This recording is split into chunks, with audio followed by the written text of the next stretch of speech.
साहित्य सरिता में मैं डॉक्टर बबीता जायसवाल आप सभी का हार्दिक स्वागत करती हूँ। मेरी प्रिय छात्राओं, पिछले कुछ दिनों से मैं और मेरा परिवार कोविड की महामारी से जूझ रहा है। फेसबुक पर, व्हाट्सएप पर दोस्तों ने इतनी दुआएं भेजी हैं कि अब मैं कुछ राहत महसूस कर रही हूँ, लेकिन अभी भी पूरा परिवार और मैं कोविड पॉजिटिव हैं। आशा करती हूँ कि कुछ समय के बाद सब कुछ ठीक हो जाएगा और मेरी उन सभी लोगों के प्रति दुआएं हैं जिनके परिवार पूरे के पूरे परिवार इस तरह से कोविड महामारी से ग्रसित हैं, परेशान हैं। उन सब को मेरी दुआएं और ईश्वर से प्रार्थना करती हूँ कि वो जल्दी से जल्दी स्वस्थ हो जाएं। तो आइए मैं पुनः आपको उसी साहित्य की यात्रा पर ले चलती हूँ जहां से मैंने इस ऑडियो का क्रम तोड़ा था। सिद्ध साहित्य और नाथ साहित्य के बाद जैन साहित्य पर चर्चा करना अभी बाकी था। उसी जैन साहित्य के विषय में मैं आपसे चर्चा करने के लिए आपसे मुखातिब हूँ। हो सकता है मेरी आवाज कुछ अच्छी ना हो, क्योंकि बहुत समय से मेरी आवाज बिल्कुल बंद थी, निकल ही नहीं रही थी, और मैं आज अपनी इस बीमार वाली जैसी ही आवाज में ही मैं आपके सामने ये रिकॉर्डिंग लेकर के आई हूँ। ज्ञान की इस यात्रा पर चलते हैं और जानते हैं कि जैन साहित्य का क्या योगदान रहा हिंदी साहित्य के अंतर्गत। हिंदी साहित्य की पृष्ठभूमि को समझने के लिए जैन साहित्य का भी बहुत बड़ा योगदान है, क्योंकि जिस अपभ्रंश भाषा के साहित्य ने हिंदी साहित्य को प्रभावित किया है, उसके विषय में भी जानना उतना ही जरूरी है जितना सिद्धों और नाथों के साहित्य के विषय में आवश्यक था जानना। महात्मा बुद्ध और महावीर स्वामी दोनों ही लगभग समकालीन थे। बौद्ध धर्म से विकसित होकर सिद्ध तथा नाथ संप्रदाय बने, परंतु जैन धर्म न तो बौद्ध धर्म जैसा राशि हुआ और न ही उसके इतने भेद और उपभेद बनाए। यह सत्य है कि महावीर स्वामी द्वारा स्थापित जैन धर्म हिंदू धर्म के बहुत करीब रहा। जैन धर्म में परमात्मा के सत्ता को स्वीकार तो किया है, परंतु परमात्मा को चित्त और आनंद का स्रोत ही माना है, उसे सृष्टि का नियामक नहीं माना। जैनियों की मान्यता है कि प्रत्येक मनुष्य अपनी साधना तथा तपस्या से कष्ट सहकर अहिंसा, करुणा, दया और अपरिग्रह की भावना को अपने जीवन में अपनाकर परमात्मा जैसा ही बन सकता है। इसीलिए जैन धर्म में हिंदुओं की भांति उपवास, व्रत आदि को अपनाया जाता है। जैन धर्म भी वैदिक धर्म कर्मकांड और शांकर अद्वैत की प्रतिक्रिया स्वरूप विकसित हुआ था। वैसे तो जैन धर्म के भी आगे चलकर कई पंथ बन गए, परंतु जीव हिंसा को सभी ने बुरा बताया है। जैन साहित्य की अधिकांश रचनाएं अपभ्रंश में लिखी गई हैं, लेकिन वह हिंदी साहित्य से अलग नहीं है। जैन अपभ्रंश साहित्य का व्यापक प्रभाव परवर्ती अर्थात बाद के हिंदी साहित्य में भी देखने को मिलता है। जैन साहित्य के महत्व की दूसरी बात उसकी प्रामाणिकता को लेकर भी है। आदिकाल में जितने भी प्रकार के साहित्य मिलते हैं, उनमें लगभग सभी प्रकार के साहित्य की प्रामाणिकता पर प्रश्न चिन्ह लगा हुआ है। जैन साहित्य इसका अपवाद है। जैन साहित्य का परिरक्षण धर्म संप्रदाय के आश्रय में हुआ था, इसीलिए उस साहित्य का लिखित रूप अपरिवर्तित रूप में जैन मठों और पुस्तकालयों में सुरक्षित रहा। जैन साहित्य में आदिकाल की भाषा और सामाजिक गति का महत्वपूर्ण तथ्य छिपा हुआ है, इसीलिए जैन साहित्य का अध्ययन अनिवार्य है। उसे मात्र धार्मिक साहित्य कहकर हिंदी साहित्य से खारिज नहीं किया जा सकता। वास्तव में धर्म किसी साहित्य को खारिज करने का आधार नहीं हो सकता। यदि ऐसा संभव होता तो भक्ति काल को हिंदी साहित्य का स्वर्ण युग नहीं कहा जाता। मिथक में मानवीय अनुभूति का संश्लिष्ट रूप छिपा होता है। हर युग के संदर्भ में मिथक के अर्थ बदलते हैं। जैन साहित्य में भी कुछ मिथकों का प्रयोग मिलता है। साहित्य में मिथक का प्रयोग कोई नई बात नहीं। संस्कृत साहित्य में भी मिथक का प्रचुर प्रयोग मिलता है। साहित्य के संदर्भ में यह देखना होता है कि उन धार्मिक रचनाओं में मानवीय अनुभूति को विस्तार मिला है कि नहीं मिला है। रचना की सृजनात्मक अनुभूति में मानवीयता है या नहीं है? वस्तुतः धार्मिकता साहित्यिक संवेदना का अवरोधक नहीं है। धर्म का उपयोग यदि संकीर्ण दृष्टिकोण को विकसित करने के लिए हो रहा है, तो वह साहित्य निस्संदेह साहित्य है ही नहीं। जैन साहित्य के धार्मिक ग्रंथों में यह तलाश करने की आवश्यकता है कि उसमें मानवीय अनुभूतियों का कितना गहरा स्पर्श है। उसमें सामाजिक बोध और मानवीय गरिमा का महत्व किस तरह से प्रस्तावित हुआ है। साहित्य के ऊपर की धार्मिक परत हटाने के बाद यदि जैन साहित्य का अवलोकन किया जाए, तो उसमें जीवन का अद्भुत सौंदर्य देखने को मिलता है। उसमें हमारे सामाजिक जीवन की मूल्यवान मर्यादा की पहचान की जा सकती है। मानवीय मनोभाव की जटिलता को जैन रचनाकारों ने गहराई से स्पर्श किया है। जैन साहित्य में मानवीय मनोभाव को द्वंद्वात्मक रूप में परखने की चेष्टा की गई है। उदाहरण के लिए है, हम भारतेश्वर बाहुबली राज के कुछ प्रसंगों को ले सकते हैं। इस कृति में रचनाकार ने मानवीय महत्वाकांक्षा के गलत परिणामों को दिखाया है। किसी व्यक्ति की महत्वाकांक्षा का असीमित विकास समाज के किन मानवीय मूल्यों की हत्या के द्वारा अपना मार्ग तैयार करता है, इसका बड़ा मार्मिक वर्णन भरतेश्वर बाहुबली राज में मिलता है। जिस प्रकार बौद्ध धर्म ने देश को पूर्वी क्षेत्र में अपने मत को स्थापित करने के लिए जनभाषा को आधार बनाया, उसी प्रकार जैन साधुओं ने भी देश के पश्चिम क्षेत्र में अपने मत को स्थापित करने के लिए जनभाषा को अपनाया। यह जनभाषा अपभ्रंश भाषा थी। जैन साधुओं ने इसी अपभ्रंश भाषा में अपना साहित्य रचा। जैन साहित्य में 3 प्रकार की रचनाएं मिलती हैं। प्रथम प्रकार की रचनाएं जिन्हें पौराणिक काव्य कह सकते हैं। इस प्रकार की रचनाओं में स्वयंभू, पुष्पदंत आदि के नाम हम गिना सकते हैं। द्वितीय प्रकार की रचनाओं में मुक्तक रचनाओं को रखा जा सकता है, जिनमें रास है, फाग, चरचरी आदि काव्यों का विवेचन कर सकते हैं। और तीसरे प्रकार की रचनाओं में हेमचंद्र और मेरुतुंग की रचनाओं को ले सकते हैं। पहले प्रकार की जो रचना है वो पौराणिक चरित काव्य है। पौराणिक विषयों को लेकर जैन कवियों ने संस्कृत, प्राकृत और अपभ्रंश में विपुल साहित्य की रचना की। इस साहित्य में जीवन के मर्म के साथ उपदेश और धर्म का अद्भुत संयोग देखने को मिलता है। जैन अपभ्रंश काव्य की समस्त प्रबंधात्मक कृतियां पद्यबद्ध हैं, जिसके चरित्र नायक या तो पौराणिक है या जैन धर्म के निष्ठापूर्ण अनुयायी हैं। मध्यकाल में धर्म प्रसार के लिए ब्राह्मणों और जैनों द्वारा पुराण साहित्य की रचना हुई थी। पुराण साहित्य की सबसे बड़ी कमजोरी यह थी कि उसमें मानवीय दशाओं का स्वाभाविक विकास नहीं हो पाता है। काव्य में जीवन के मार्मिक अनुभूतियों और दशाओं का वर्णन भी कई स्थल पर होता है, परंतु काव्य में काव्य तत्व दार्शनिक उद्देश्य के साधन रूप में ही प्रस्तुत होता है। मनुष्य के सुख दुख, राग विराग, सफलता असफलता को उद्देश्य विशेष के अधीन होना पड़ता है। इस प्रक्रिया में काव्य की आंतरिकता, प्रखरता गायब हो जाती है। उसके स्थान पर दार्शनिक मतवाद का आग्रह प्रबल हो जाता है। इस प्रकार के आग्रह के बावजूद कुछ पौराणिक काव्यों को श्रेष्ठ साहित्यिक रचना स्वीकार कर सकते हैं। स्वयंभू और पुष्पदंत पौराणिक काव्य के विशिष्ट कवि हैं। स्वयंभू रचित पाउनचर्यो उच्च कोटि का काव्य है। इस काव्य की 83 संधियों को स्वयंभू ने लिखा था। बाद में उसमें 7 संधियों को उनके पुत्र त्रिभुवन ने जोड़कर काव्य को पूरा किया। अन्य जैन काव्यों की तरह इस काव्य के प्रारंभ में ब्राह्मण मत की आलोचना की गई है। ब्राह्मण मत की आलोचना किसी धार्मिक आग्रह का परिणाम न होकर सामाजिक आग्रह का परिणाम मालूम होता है। जैन भी उसी सामाजिक वर्चस्व के खिलाफ संघर्ष कर रहे थे, जिसके खिलाफ सिद्ध और नाथ लड़ रहे थे। पाउमचर्यों में राम और सीता के जीवन की कहानी है। इस काव्य में कवि ने राम को साधारण मनुष्य के समान ही वर्णित किया है, जिसमें उल्लास और अवसाद के भाव हैं। सीता के चरित्र में करुणा है, परंतु वह अंत में वैराग्य मार्ग को ग्रहण करती है ताकि दूसरे जन्म में स्त्री होकर जन्म ना लेना पड़े।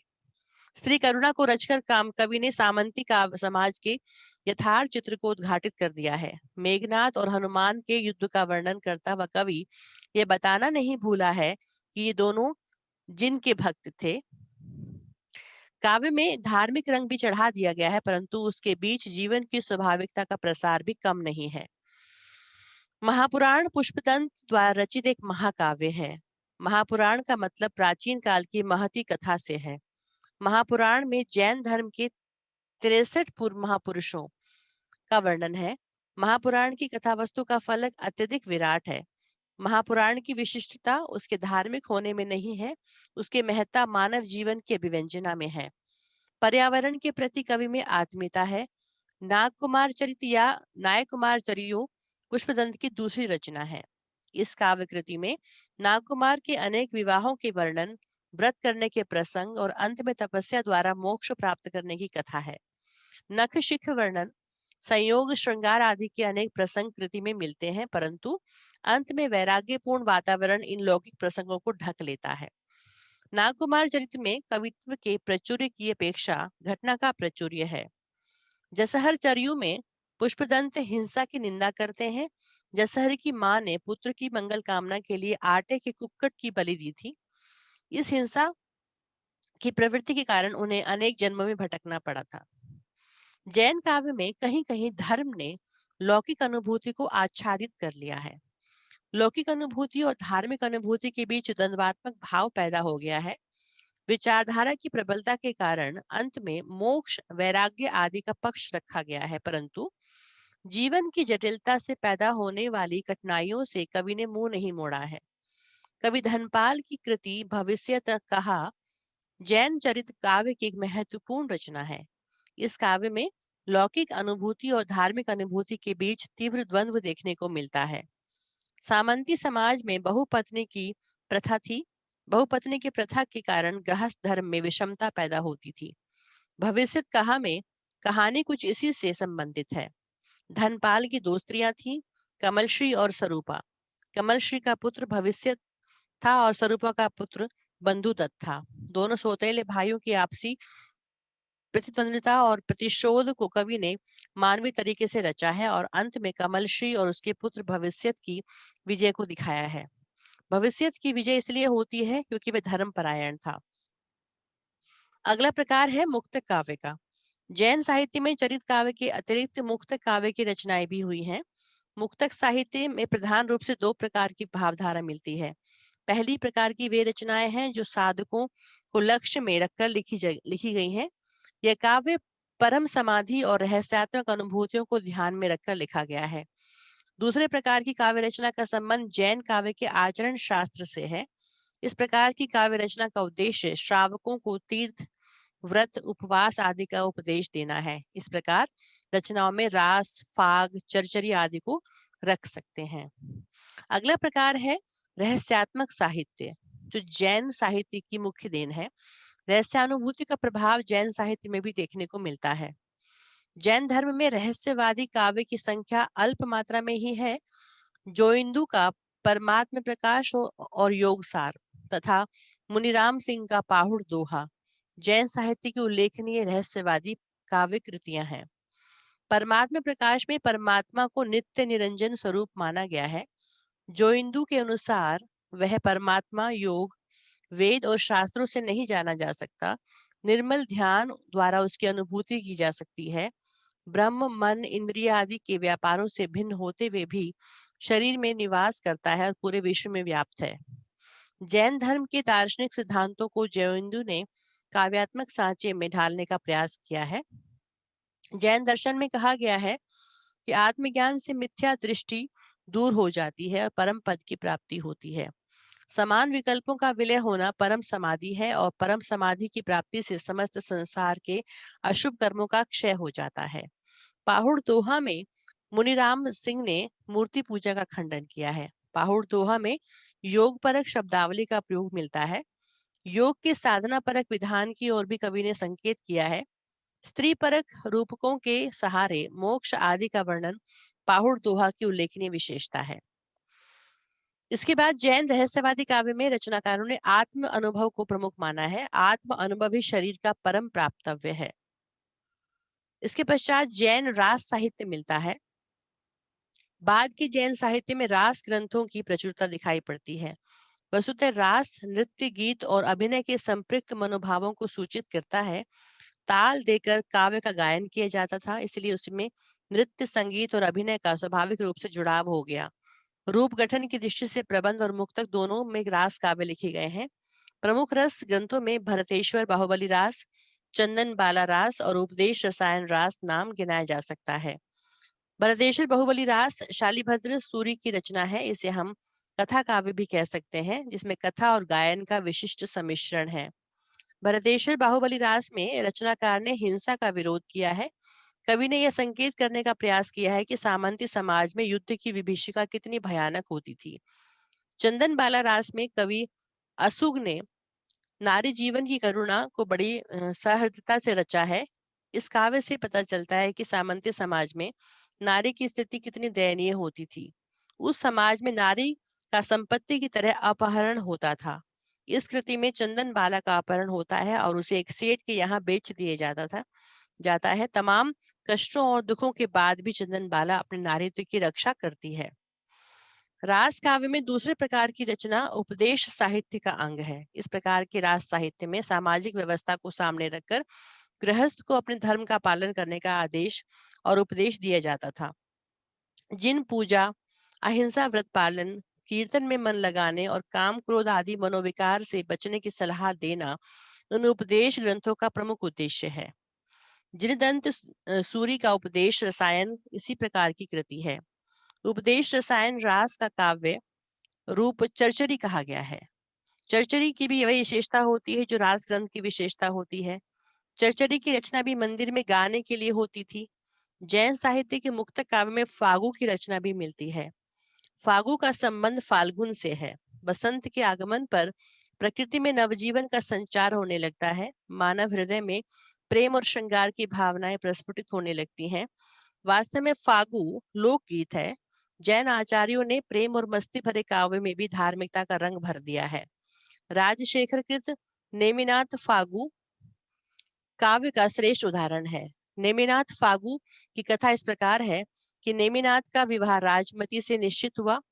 बारात के लिए भोजन बारात के लिए भोजन के लिए पशु वध हो रहा था। नेमिनाथ पशुओं के प्रति दयार्द होकर वधु गृह के तोरण द्वार से लौट गए और गिरनार पर्वत पर जाकर तपस्या करने लगे। इस कृति में राजमती के नक्श का भी अपूर्व वर्णन मिलता है। जैन रचनाकारों ने अपने संगीतात्मक अनुभूति को अभिव्यक्त करने के लिए रास, चरचरी और फागु जैसे काव्य रूपों को अपनाया। कवियों ने अपने लयात्मक संवेदना के अनुसार छंदों का नियोजन किया है।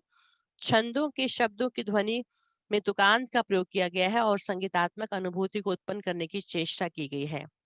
इन काव्यों की रचना दोहा, चौपाई छंद में की गई है, जिसमें कथा के साथ गायन की विशेषता भी मिलती है। जैन रचनाकारों ने कुछ व्याकरणिक ग्रंथ भी लिखे हैं।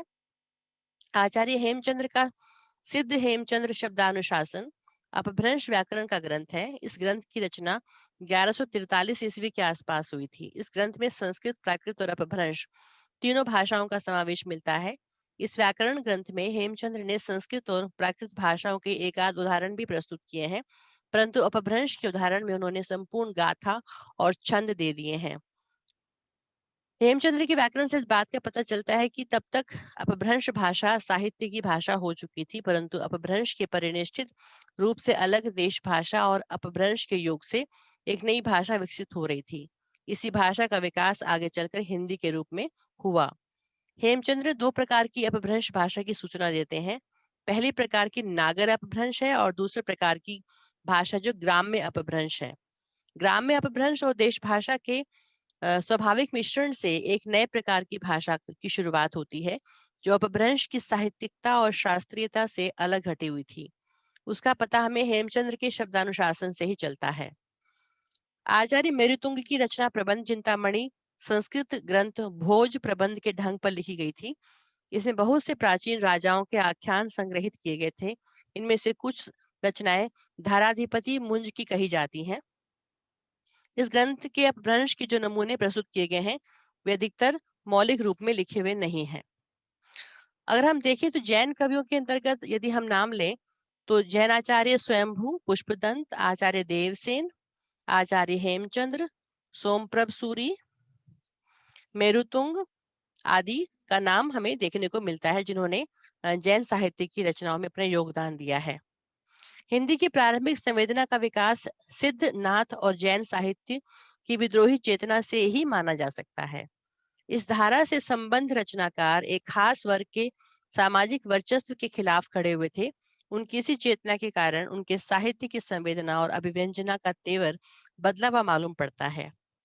भक्ति काल के दो बड़े कवियों के माध्यम से बाद के साहित्य में सिद्ध और नाथ और जैन साहित्य का प्रभाव तुलनात्मक रूप से देखा जा सकता है।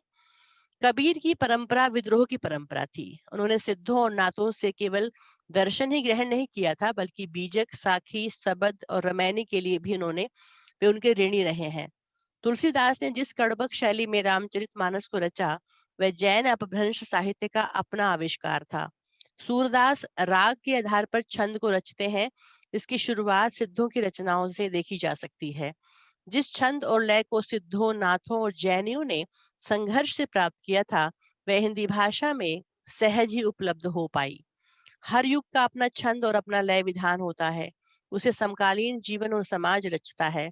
सिद्ध, नाथ और जैन रचनाकारों ने अपने अनुभव को हिंदी के लिए संभव बनाया, इसमें शक नहीं। दोहा छंद की खोज हो अथवा चरित काव्य की परंपरा का विकास हो, सिद्ध, नाथ और जैन साहित्य की परंपरा से अलग हटकर हम हिंदी के विकास की कल्पना भी नहीं कर सकते। तो ये था जैन साहित्य का योगदान और उसका परिचय, उनके कुछ महत्वपूर्ण कवियों के नाम। हमने इस ऑडियो के माध्यम से जैन साहित्य का योगदान देखा। इससे पहले हम सिद्ध और नाथों का योगदान दे चुके हैं। इसी के साथ मैं यहाँ पर यह चर्चा समाप्त करती हूँ। अगली नई चर्चा के लिए अगली वीडियो में आपके सामने मुखातिब होंगी। नमस्कार।